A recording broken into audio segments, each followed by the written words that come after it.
my question is, when are you going to start realizing that sometimes the apology you need to make or hear isn't from the other person, it's from yourself.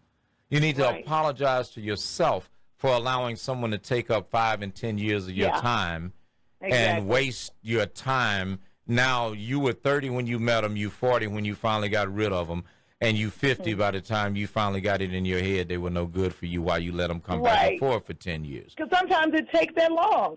And that's the sad part about it. We waste so much time. And that's, again, that's a reflection of us. Has nothing to do with the other person. It's always about us. Always about us.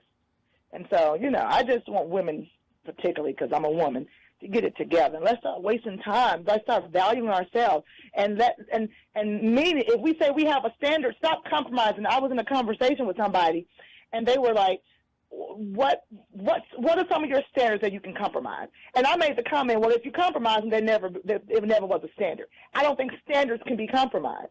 Preferences can be compromised. Standards cannot be compromised. And so we need to check our standards. And we need to check why we can't ever hold to them. You know what I love? Why do we want love that much? Well, one thing I love about what you're saying, and it segues into my next statement about getting things back on track and getting you back. The first thing is accept disappointment as part of life.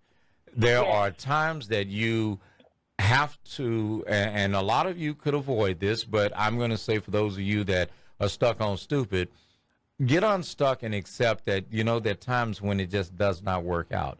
You can't get caught up. It's called prior commitment bias, where just because you said you were getting married, you follow through and go get married to somebody you know damn well you shouldn't marry.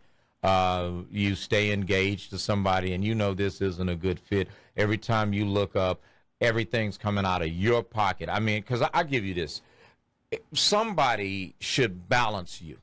If you're spending money, they should, and like Marla said, I ain't your maid, but they should at least keep your head clean as well as your house in certain ways. If you're paying for everything, or if they pay for dinners, maybe you should get the tip. If you see that this woman is working and she's got kids and you're trying to date her, stop and pick up some healthy food from them to eat. Even if you got to go to a restaurant and get her to go and say, baby, you know what? You've been at work all day. You got these 2 preteen, teenage, toddler kids. I picked up food for you and them. No, I don't want you to give me none. I'm just dropping it off and kiss them on the cheek. You know, but a big way of saying I'm sorry is to start being understanding, to start thinking that the world does not revolve around you. It takes 2 to make it, especially in 2017.